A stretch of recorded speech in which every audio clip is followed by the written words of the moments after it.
They called her the Barefoot Angel of Dust Devil Gulch, a name that was half pity, half cruel joke. For Eliza Mayhew, every day was a blur of spilled whiskey, leering cowboys, and the splintered floorboards beneath her calloused feet. She dreamed of rain of green grass of a life where she wasn't owned by the grit under her nails.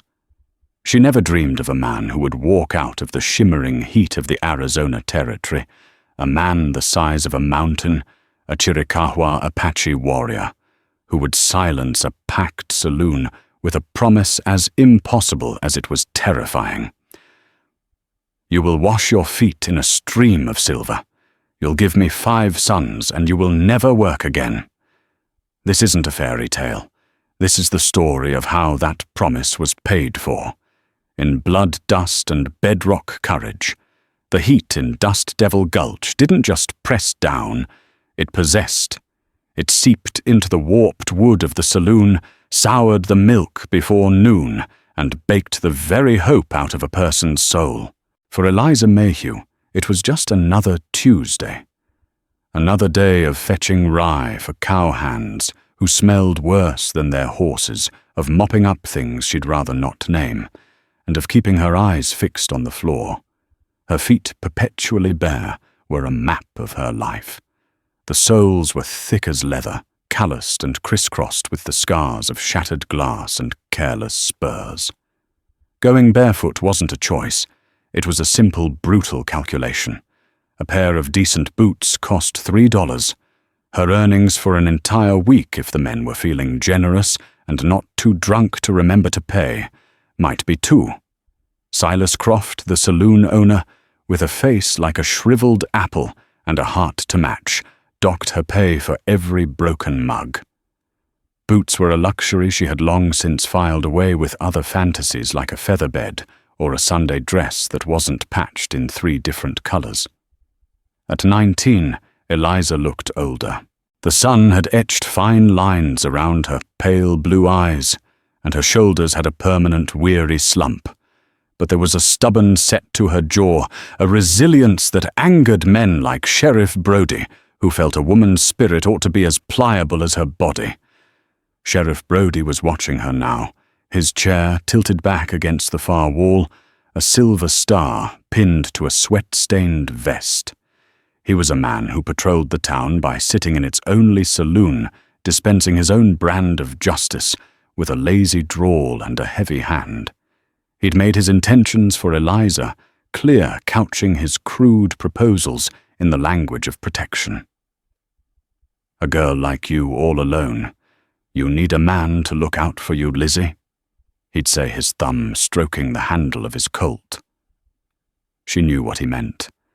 She knew it was a threat wrapped in a greasy smile. The batwing doors creaked open, and for a moment the figure standing there blocked out the blinding afternoon sun, casting the entire saloon into shadow. Silence fell like a dropped coffin. It wasn't just the man's size, though he was immense broader at the shoulder than any 2 men in the room and standing a head taller than the doorframe. It was who he was. He was Apache. Not a reservation Apache broken and drunk on government whiskey. This man was different. He wore buckskin trousers and a simple cotton shirt, but he moved with a fluid grace that was utterly at odds with his bulk. His black hair was long and unbound, held back by a simple leather band. His face was a mask of hard angles and weathered copper skin dominated by dark, intelligent eyes that swept the room once missing nothing. He carried no rifle, but a long knife was sheathed at his belt. He was a specter from the wilderness, a creature of the canyons and the unforgiving sun, and his presence in Silas Croft's saloon was an invasion. The piano player, a jittery man named Alistair Finch, let his fingers trail off into a discordant clatter. Cowboys froze with glasses, halfway to their lips. Even Sheriff Brody slowly let the front legs of his chair hit the floor with a thud.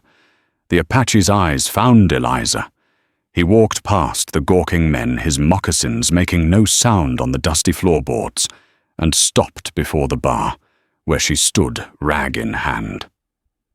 He didn't look at Silas, who was fumbling beneath the counter for a shotgun. He looked only at her tired face, her frayed dress, and finally down at her bare, dusty feet. A strange expression, something unreadable crossed his features. He spoke, and his voice was not the guttural grunt the dime novels described. It was a low baritone, clear and resonant, with only a slight accent to mark it. "They pay you to stand on broken glass?" he asked. Eliza was too stunned to answer. She just shook her head, her throat tight. He reached into a leather pouch at his belt and pulled out a single gleaming piece of silver ore veined with pure, shining metal.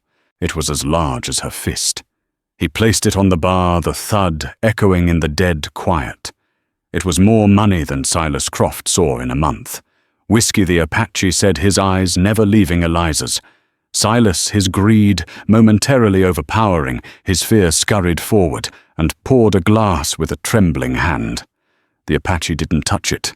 He held her gaze for a long moment, a silence so profound that Eliza could hear the frantic beating of her own heart.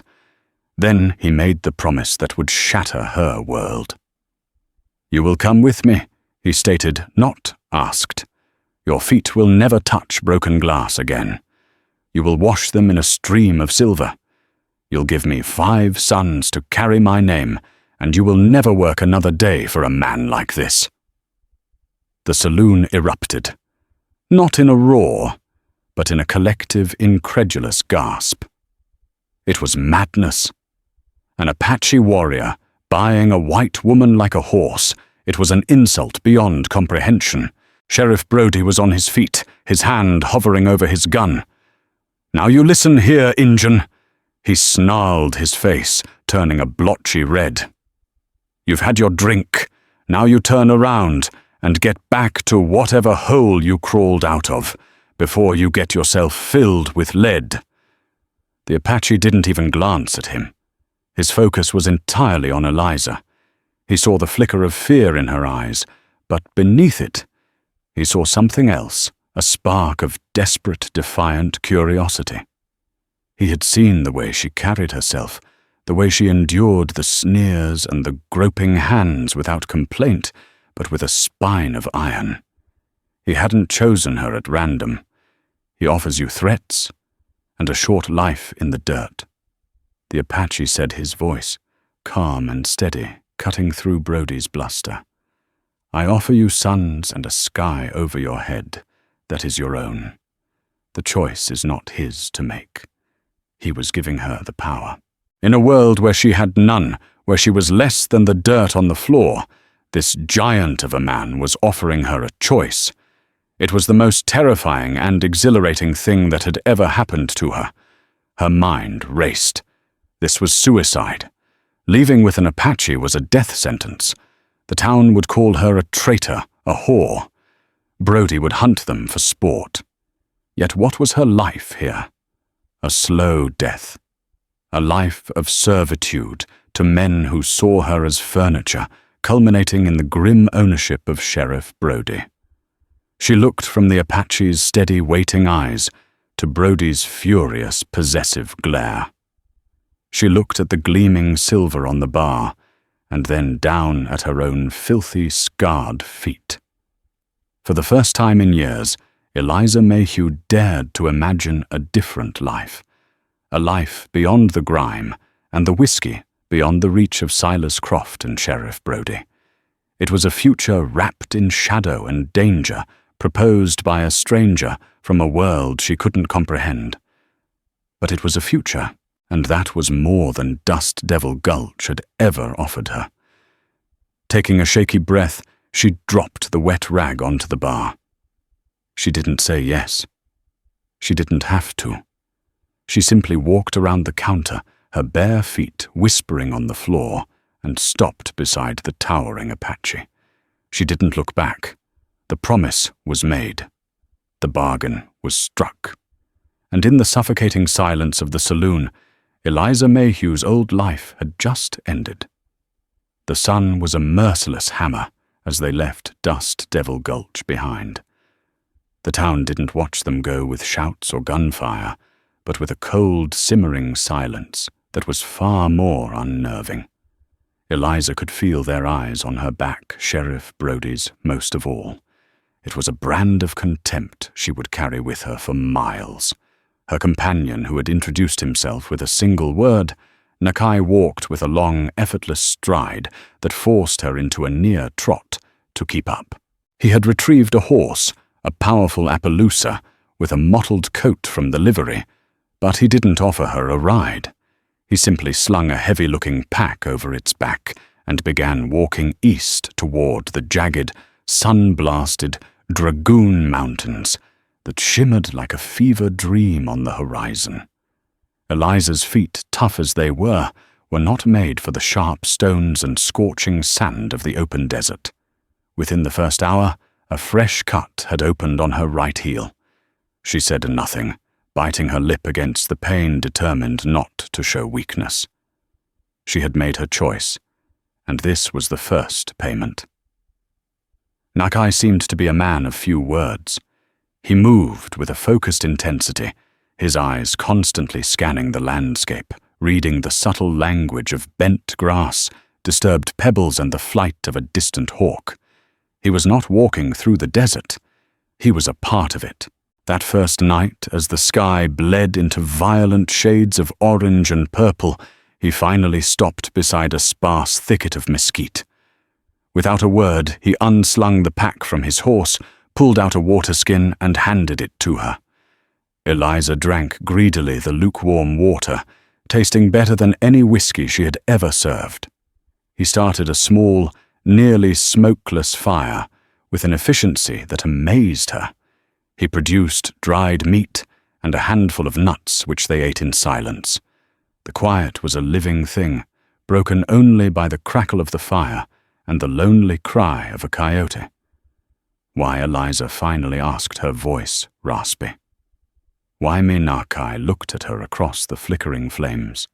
His face, which had seemed so hard and intimidating in the saloon, was softer in the firelight.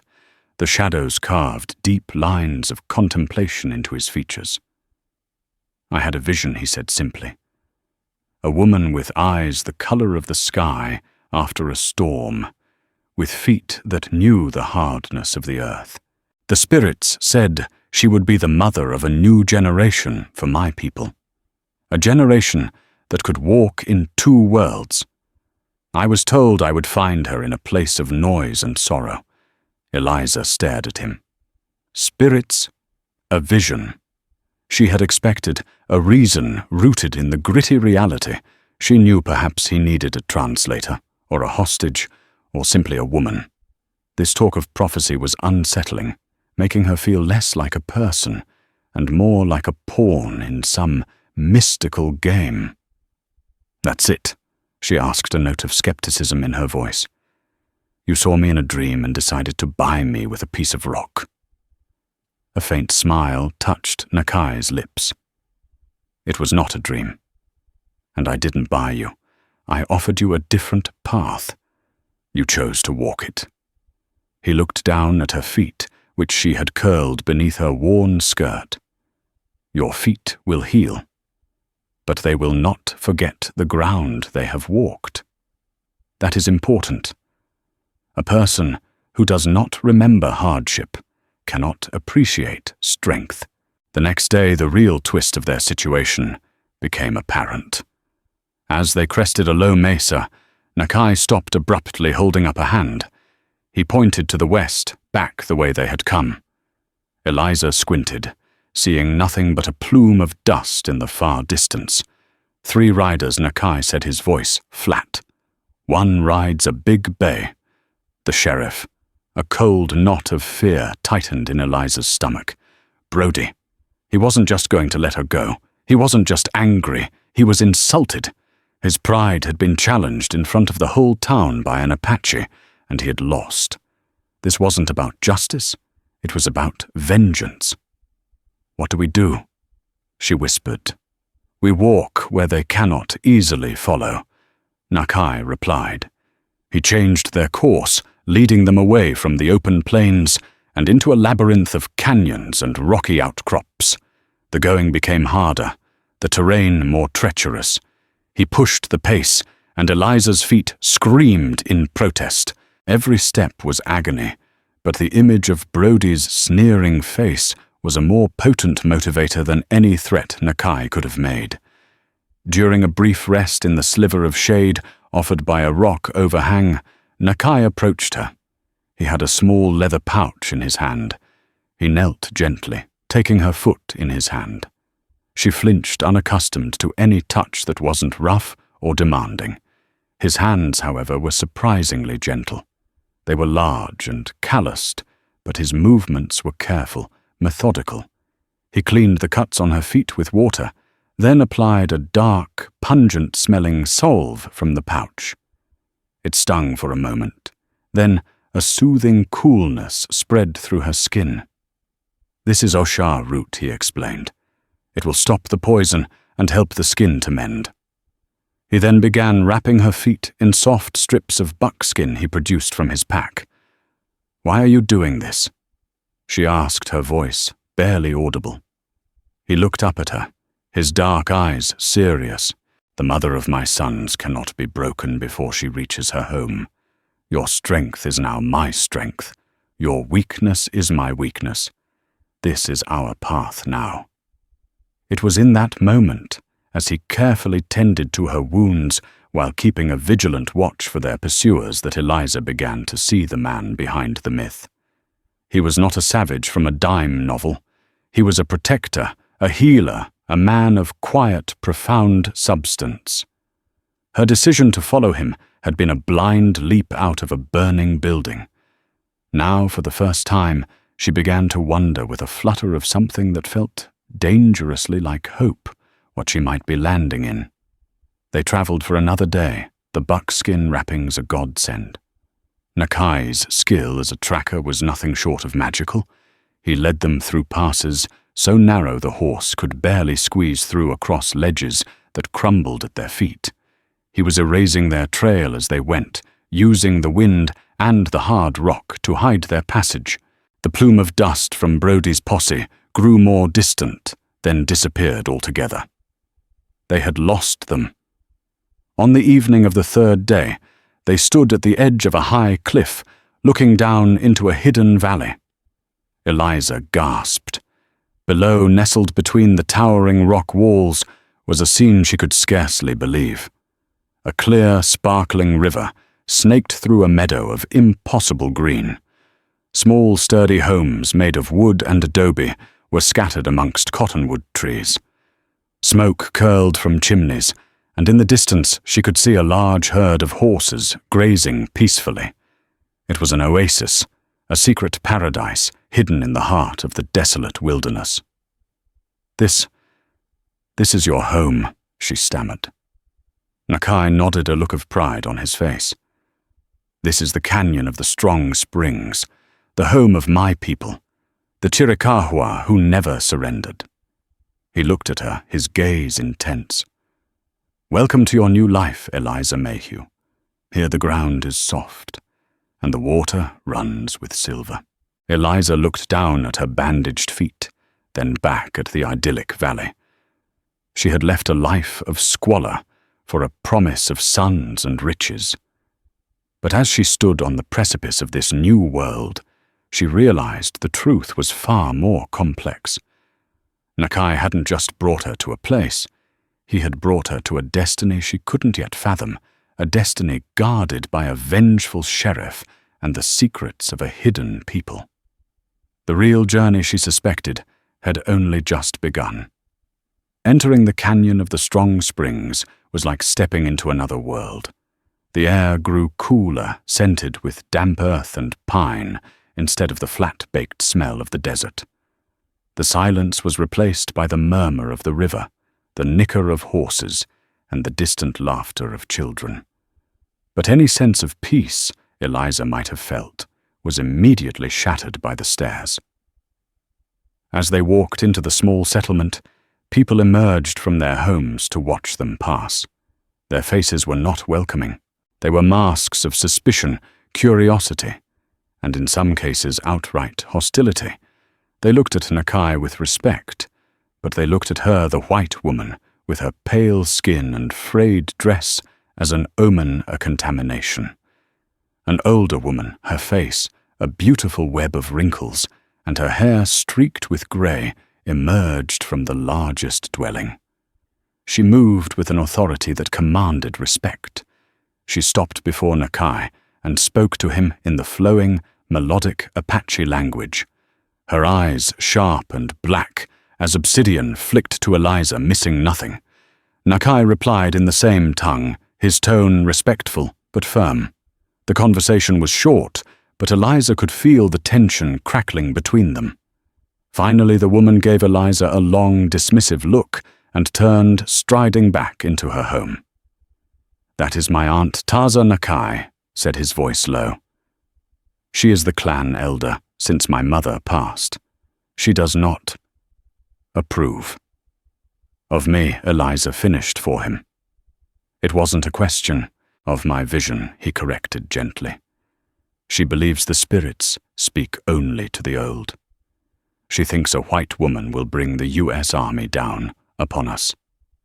The fear was valid. This hidden sanctuary survived only because it remained a secret. Eliza's presence was a lit fuse. Nakai led her to a small, well-built adobe house near the river. It was simple, with a packed earth floor, a hearth for a fire, and woven blankets on a raised sleeping platform. But it was clean, solid, and entirely her own space. For a woman who had only ever known a cramped, flea-bitten room above a saloon, it was a palace. The days that followed were a trial by fire. Life in the canyon was anything but idle. This was the first twist in Nakai's promise. "You will never work again" did not mean a life of leisure. It meant she would never again work for another's profit, for another's scraps. Here the work was for survival, for the community, for oneself. The women taught her, though their instruction was often grudging and silent. They showed her how to grind corn into meal with a stone mano, and metate, a back-breaking task that left her shoulders aching. They taught her which plants were medicine and which were poison, how to tan a deer hide until it was soft as butter, and how to weave watertight baskets from yucca fibers. Her hands, already calloused from saloon work, became even tougher, but in a different way. These were the calluses of creation, not servitude. Every mistake she made was met with disapproving clicks of the tongue or sharp, critical glances from Taza, who seemed to be always watching. Nakai was her only real ally. He was patient, spending the evenings teaching her his language, pointing to objects and giving her their names. Igai for house, Tu for water, Nde for the people. He told her stories of his ancestors, of the trickster coyote, and of Usen, the creator. He showed her his world through his eyes, and she began to see the deep spiritual connection his people had with the land she had always considered an enemy. Their relationship was one of quiet companionship. He never forced himself on her, never demanded anything of her physically. The promise of 5 sons hung in the air between them, an unspoken future. He was waiting, she realized, for her to truly choose this life, not just as an escape, but as a home. Respect, she learned, was the bedrock of the Chiricahua world, and Nakai was determined to earn hers just as she was being forced to earn her place among his people. One afternoon, a young boy fell while climbing the canyon rocks, and his leg was broken, the bone sticking out at a horrifying angle. The medicine man did what he could with chants and poultices, but the wound began to fester. A fever set in, and the boy's mother wailed in despair. Eliza watched her heart aching. She remembered Doc Abernathy back in Prescott, a drunkard but a competent surgeon, setting a cowboy's broken arm after a brawl. She knew about cleaning a wound, about keeping it free of dirt. Pushing past the suspicious glares, she went to the river and boiled water over a fire. She tore strips from one of her few clean chemises.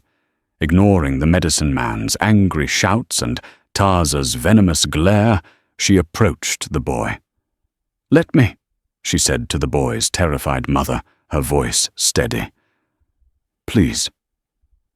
I have seen this before. Perhaps it was the desperation, but the mother relented. With Nakai standing guard beside her, a silent protector, Eliza went to work. She gently washed the wound with the boiled, cooled water.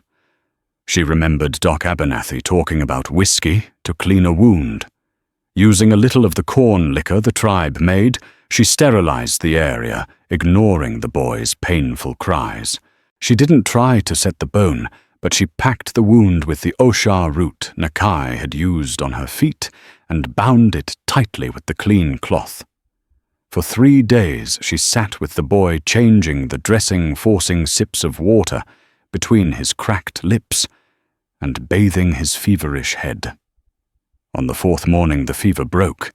The angry redness around the wound had receded. He would live. The boy's mother wept and embraced her.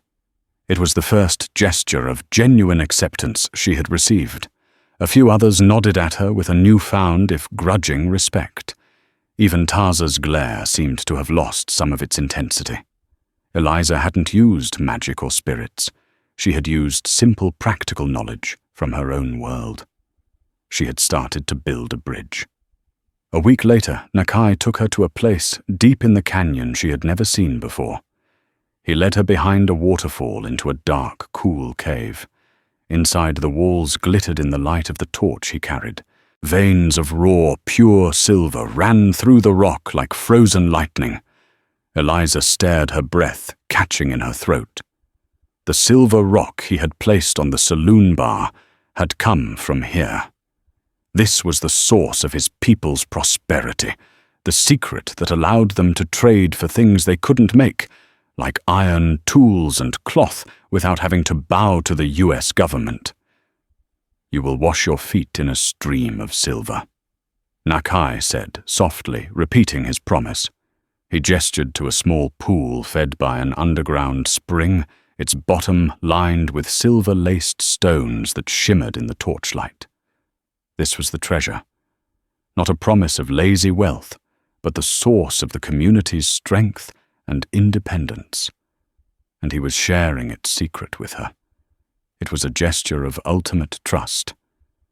As she looked from the glittering walls to Nakai's earnest face, she felt a profound shift within her. This man, his people, this hidden canyon, it was becoming her home. Her feelings for him, which had started as a mixture of fear and gratitude, were deepening into something far more powerful. It was a slow-growing affection, rooted in the shared hardship and mutual respect that had been forged between them. She reached out and took his hand. "Nakai," she said, her voice clear and strong, "I am home." His hand tightened on hers, and in the silver-lit darkness of the cave, he leaned down and kissed her. It wasn't a kiss of passion or demand, but of quiet confirmation, a promise sealed not with words, but with a shared understanding. But outside the canyon, in the sun-scorched lands of the Arizona Territory, a bitter sheriff had not forgotten his humiliation.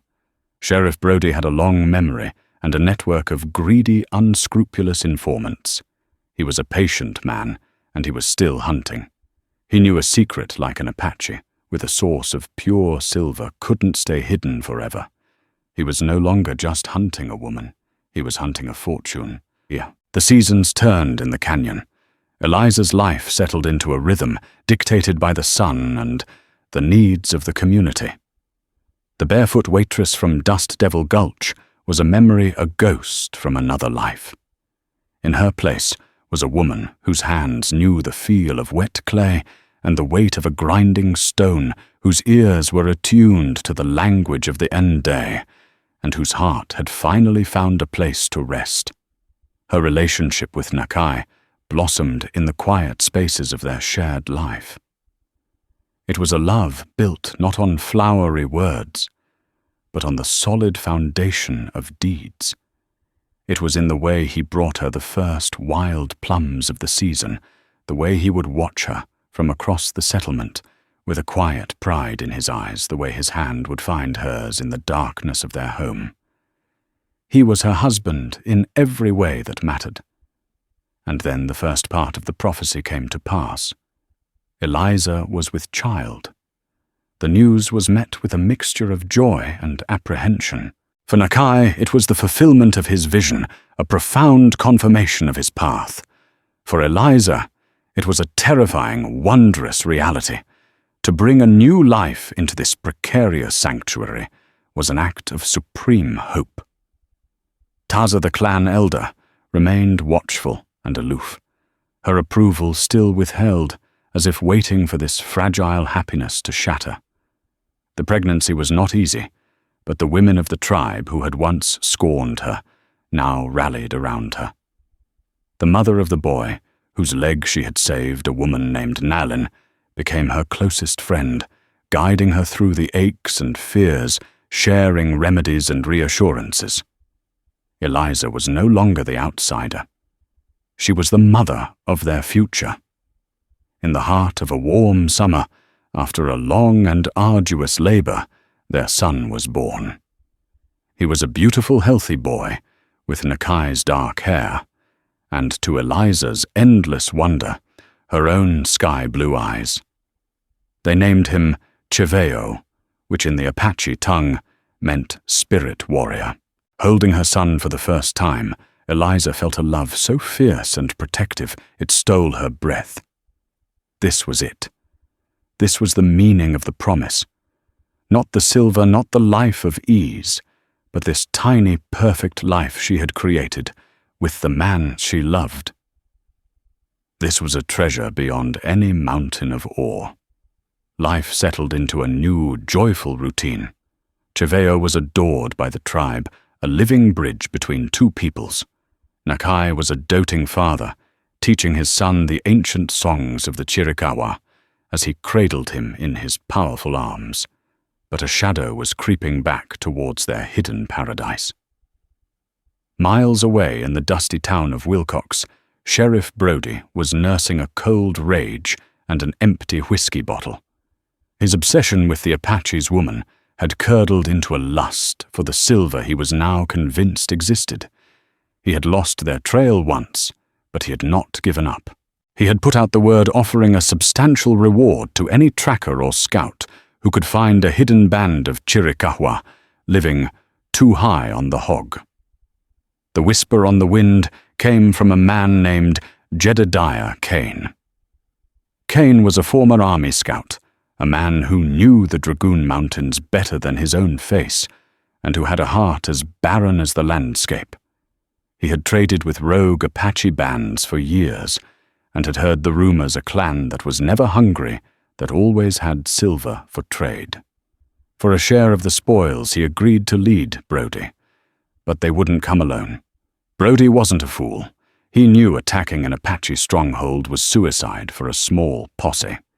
He needed an army. He traveled to Fort Bowie, the nearby U.S. Army post, and spoke to its commander, a vainglorious and ambitious officer named Captain Wallace. Brody spun a tale of a renegade Apache war chief, a giant who had kidnapped a white woman and was using a hidden base to raid local settlements. And he added with a conspiratorial gleam in his eye, this war chief was sitting on a silver mine that was rightfully the property of the United States government. Captain Wallace, eager for a promotion and a glorious victory over the savages, took the bait. He agreed to provide a detachment of 20 cavalrymen. The kidnapping of a white woman provided the perfect justification. They would be rescuers, not invaders. Back in the canyon, a sense of unease began to stir. The scouts Nakai posted, as lookouts reported seeing more cavalry patrols than usual, moving in patterns that seemed strangely purposeful. A hunter found unfamiliar tracks, shod horses, too many of them, in a pass miles to the north. Nakai grew quiet, his eyes constantly scanning the cliff tops that guarded their home. He doubled the watch and began organizing the warriors, checking their supply of arrows and the few rifles they had managed to acquire through trade. One evening, as Eliza was nursing Cheveo by the fire, Nakai sat beside her, cleaning a rifle with grim determination. "The wind whispers of trouble," he said, his voice low. "The soldiers are angry hornets, stirred from their nest." Brody Eliza said the name, tasting like ash in her mouth. It was not a question. "He is a man with a hole in his spirit," Nakai agreed, "and he thinks he can fill it with silver and revenge. He will not stop until he has destroyed everything he cannot have." The idyllic peace of the canyon had been a beautiful, fragile dream. Now the harsh reality of the world beyond the cliffs was coming for them. Eliza looked down at her sleeping son, his small chest rising and falling in perfect rhythm. She thought of the promise Nakai had made her in that dusty saloon. "You'll give me 5 sons and never work again." She finally understood. The promise wasn't just about bearing children. It was about fighting for them, protecting the world they were born into. Her work wasn't over. It had taken on a new, more desperate meaning. She was no longer just Eliza Mayhew. She was a wife, a mother, and a member of the Unde. And like a cornered wolf, she would fight to the death to protect her family. The approaching storm would not find a barefoot waitress cowering in fear. It would find a woman forged in the fires of the canyon, with a spirit as hard as the mountains that surrounded her. The attack came at dawn, not with a warning shot or a shouted demand for surrender, but with the sudden, terrifying crack of a dozen rifles echoing off the canyon walls. Bullets ripped through the hide coverings of homes, splintering wood and kicking up puffs of dirt. A woman fetching water from the river screamed, and fell the red of her blood a shocking stain against the green grass. Chaos erupted. For a moment, Eliza was frozen, her heart slamming against her ribs. Cheveo, startled awake by the noise, began to wail. That sound, the cry of her child, broke her paralysis. She grabbed him, wrapping him in a thick blanket, and scrambled to the back of their home, away from the opening that faced the canyon entrance. Nakai was already gone, melting into the pre-dawn shadows with his rifle in hand. The warriors of the tribe, no more than 30 men, moved with a disciplined urgency, taking up prepared defensive positions behind boulders and in the shallow caves that dotted the canyon sides. They were outnumbered, outgunned, but they had one crucial advantage: they were defending their home. This was their land, and they knew every rock, every tree, every shadow. From a narrow slit in the adobe wall, Eliza could see them, the blue-coated cavalrymen, dismounted and advancing in a skirmish line, using the riverbank for cover. And leading them, standing beside a smug-looking Captain Wallace, was Sheriff Brody. He was pointing, directing the soldiers' fire, his face alight with a triumphant malice. Beside him stood another man, a lean, weathered figure she didn't recognize, Jedediah Kane, the tracker. The initial volley had been a shock, but the Apache warriors responded with deadly accuracy. Arrows whistled from unseen positions, finding their marks in the gaps of the soldiers' line. A trooper cried out and fell, clutching his throat. Another staggered back, an arrow buried deep in his thigh. The canyon, which had been a place of peace, was now a killing field. Taza, the old clan elder, was a whirlwind of motion. The time for disapproval was over. Her people were under attack. She moved from home to home, directing the women and children to the safest place, the silver mine behind the waterfall. Its narrow entrance would be easily defensible. "Go," she commanded Eliza, her voice sharp but no longer hostile. "Take the child. Go now." But Eliza hesitated. She looked towards the fighting, her eyes searching for Nakai. She saw him briefly, a powerful figure firing from behind a rock, outcropping, drawing the soldiers' attention, giving his men time to reposition. He was magnificent and terrible, a true spirit warrior, defending his family. The thought of cowering in a cave while he fought and died was unbearable. "Nelen take Cheveo Eliza," said her voice, firm as she handed her bundled son to her friend. "Keep him safe. I will be there soon." Nalen's eyes were wide with fear, but she nodded, understanding the look in Eliza's eyes. She took the baby and hurried with the other women towards the waterfall. Eliza didn't have a gun. She had never fired one in her life.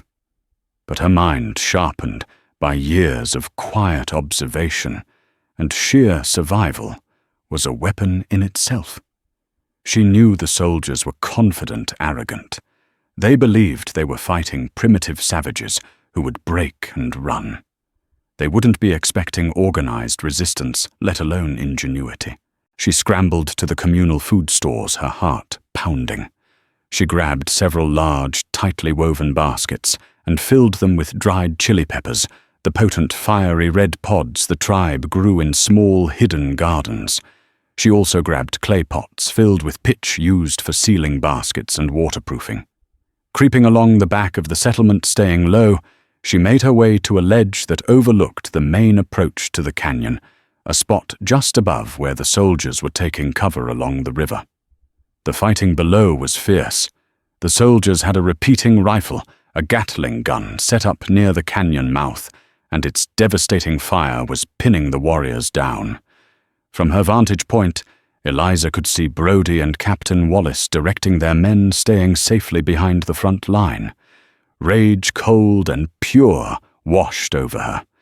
These men had brought war to her home, threatened her child, all for greed and pride. With trembling hands, she lit a small shielded fire. She placed the pots of pitch over the flames until the black tar began to bubble and smoke. Then she dumped the dried chilies into the baskets. Working quickly, she set the baskets of chilies ablaze. The smoke that billowed out was thick, acrid, and eye-wateringly potent. It was a weapon her world had taught her about, the debilitating power of smoke. Waiting for the wind to shift a breeze that always flowed down the canyon in the late morning, she shoved the smoking baskets over the edge of the ledge. They tumbled down, landing directly in front of the soldiers' position. The effect was immediate and devastating. The thick, choking smoke, laden with the aerosolized capsaicin of the burning peppers, enveloped the skirmish line. Soldiers began to cough, their eyes streaming. Their disciplined line broke as men staggered back, gasping for air, rubbing their eyes, temporarily blinded. The relentless fire from the Gatling gun sputtered and stopped as its operators were overcome. In that moment of confusion, Nakai roared a war cry. The Apache warriors surged forward, not in a suicidal charge, but in a swift, coordinated strike. They overwhelmed the choking, disoriented soldiers, using their knives and war clubs with brutal efficiency. Eliza watched, horrified and exhilarated. She had turned the tide. Then she saw it. A small group of soldiers led by the tracker, Kane, had broken off from the main force. They weren't attacking the warriors. They were moving stealthily along the far wall of the canyon, heading directly for the waterfall. They must have known or guessed where the non-combatants would be hiding. They were going for the women and children. Fear sharper than any she had ever known pierced through her. Cheveo was there. She didn't hesitate. She grabbed the heaviest of the bubbling pitch pots, its handle wrapped in a piece of leather. Scrambling down from the ledge, she ran her feet, finding purchase on the familiar paths, her lungs burning. She had to get to the waterfall before they did. Her life as a barefoot waitress had given her an endurance born of endless, thankless work. She was faster than the soldiers, weighed down by their gear and unfamiliar with the terrain. She reached the pool at the base of the waterfall, just as Kane and 3 soldiers emerged from the trees. They saw her a lone woman, and Kane grinned cruelly, raising his rifle. "Well, look what we have here," he sneered. the chief's white squaw. Behind her, through the curtain of water, she could hear the frightened cries of the children, the hushed murmurs of the women. She was the only thing standing between them and certain death. With a scream of pure primal fury, Eliza swung the heavy pot of boiling pitch with all her might. It arced through the air a black comet and shattered against Cain's chest. His sneer turned into a shriek of unimaginable agony as the burning tar stuck to his skin, searing through his shirt and flesh. He fell writhing and screaming, his rifle clattering to the ground. The soldier, shocked by the ferocity of her attack, faltered for a heartbeat. That heartbeat was all Taza needed. The old woman emerged from behind the waterfall, not with a weapon, but with Nakai's heavy war club in her hands. Her face was a mask of cold fury. Before the soldiers could recover, she brought the club down on the head of the nearest man with all the force of her wiry body. He crumpled without a sound. The battle for the Canyon of Strong Springs wasn't over, but the fight for the waterfall was. The surviving soldiers, seeing their leader incapacitated and their comrade fall, lost their nerve. They turned and fled back toward the chaos of the main battle. Eliza stood panting, her body shaking, the empty pot handle still clutched in her hand. Taza came to her, placing a hand on her shoulder. The old woman's obsidian eyes were no longer filled with suspicion, but with a fierce, unwavering respect. "You have the heart of a Chiricahua warrior, daughter," Taza said. And in that moment, Eliza knew she truly finally belonged. But as the screams of the dying echoed through the canyon, she also knew that their sanctuary was forever broken, and the price of the promise was still being paid. The Apache counterattack had been savage, but the soldiers' numbers and their terrible Gatling gun forced a grim stalemate. As the sun beat down on the dead, Nakai made his way to the waterfall cave, his arm bleeding from a rifle graze. He found Eliza, her face smudged with soot, and pulled her into a fierce embrace. "My warrior woman," he whispered, his voice thick with emotion. Their reunion was shattered by a cry from within the cave. Taza's young grandson, Chato, had been struck by a stray bullet. He was bleeding badly, his life fading. Eliza, remembering the drunken ramblings of a frontier doctor, knew what she had to do. "The bullet must come out," she declared, her voice shaking but firm. "I need a knife, fire, and whiskey." Trusting her completely, Nakai gave her his blade. In the flickering firelight, surrounded by the sounds of war, Eliza performed a nightmarish surgery. She sterilized the knife in the flames, cut into the boy's flesh, and retrieved the flattened piece of lead. After cleansing the wound with corn whiskey, she bandaged it tightly. She had done all she could. As dusk fell, a scout returned with grim news. The soldiers were fortifying the canyon mouth, and the Gatling gun was now aimed directly at the waterfall. They were trapped. "We must use the spirit path." Taza urged, her voice hollow. She spoke of a legendary near-vertical climb up the cliff face, their only way out. It was a suicidal prospect, but it was their only hope. Just then, the Gatling gun opened fire, chewing at the rock above the cave entrance, threatening to bury them all. Nakai's face hardened with a terrible resolve. He knew they couldn't make the climb under fire. He had to create a diversion. "I will take 10 warriors and attack their camp," he told Eliza, his voice gentle but absolute. "It will draw their fire. You must lead the others up the path." "No," Eliza pleaded, clinging to him. "It's a suicide mission." "There is no other way," he said, stroking her hair. "Get our son to safety. Live. Tell him who his father was." He gave her a desperate final kiss, a goodbye filled with the bitter taste of love and sacrifice. He glanced at their sleeping son, Cheveo. 5 sons, he murmured with a sad smile. The spirits were feeling optimistic. Before she could protest again, he was gone, a shadow melting into the darkness with his chosen warriors. Taza gripped Eliza's arm. "He has bought our lives with his own." The old woman said, her voice like flint. "We will not waste the purchase." Heartbroken Eliza understood. The price of the promise was Nakai himself. As war cries erupted from the far end of the canyon, Eliza knew Nakai's diversion had begun. The dreadful thunder of the Gatling gun swiveled toward the attack, giving them their chance. With Cheveo strapped to her back, Eliza joined the silent, terrified exodus up the spirit path. The climb was a vertical nightmare of wind and darkness, each handhold a prayer. Every gunshot from below was a fresh wound in her soul. They reached the top of the mesa at dawn, a battered handful of survivors. The canyon below was silent. In the growing light, they saw the soldiers rounding up the last few wounded warriors.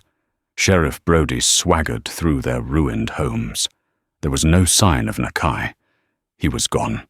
Grief was a fire in Eliza's veins, but it burned away her fear, leaving only a cold, hard resolve. Vengeance was a debt that must be paid. She handed her son to Nalin and walked down a clear trail, emerging into the open. Brody and a cavalry captain rode to meet her, their faces triumphant. "Came to rescue you," Lizzie Brody sneered. The silver Eliza said, her voice a dead monotone. "It's in a hidden chamber in the mine. Only Nakai knew how to open it." The lie, laced with a genuine sob on his name, was perfect. Greed glittering in his eyes, Brody dragged her toward the waterfall cave, alone, eager to claim the prize for himself. She led him deep into the silver mine's darkness. "The secret is a loose stone at the base of the wall," she whispered. As Brody bent down his back to her, she grabbed a heavy, sharp rock. With a guttural scream of rage and loss, she brought it down on his head. He staggered, turning in disbelief, and she struck him again and again until he collapsed, forever silent. Eliza walked out into the sunlight, covered in his blood. A warrior was hiding. She gasped to the soldiers. He killed the sheriff and escaped through a back tunnel. The soldiers, eager to leave the cursed canyon, believed her without question. By noon they were gone. The survivors, led by Taza, and the woman they now revered, did not return to their haunted home.